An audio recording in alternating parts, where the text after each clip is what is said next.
In this video, I'm going to teach you how to remove default page title in Elementor. So in order to do that, we first need to head over to elementor.com. And then from in there, click onto this Get Started in order to create an account, or click onto this Login option in order to log in to an account that you already created in the past. Now, once you have done that, you need to head over to WordPress.com.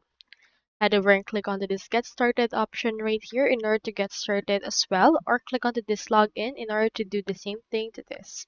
We will use WordPress in order to host our Elementor.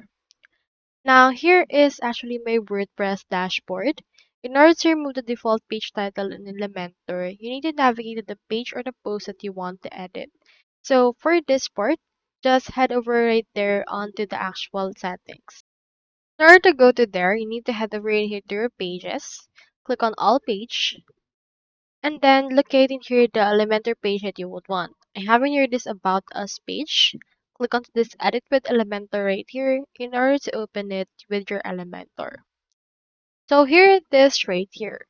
So its actual name right now is About Us, but you can change that if you want. Typically, as you can see, I've already changed it. The typical name of a default template is Elementor hash code and number, just like this tree. And if you want to change that, just head over to the page and then click onto this gear icon that you can see right here. You can see in here the general settings. Click onto this title and change it to however you want. Now from in there, you can also hide the title if you would want. Let's hide it, and it should be able to be hidden from that page if you would want to as well. Or you can change the title that you would want to. Make sure that the actual status is published and then click on this publish option right here in order to publish the changes. So that's how we removed default page title Elementor. I hope this video helped you out.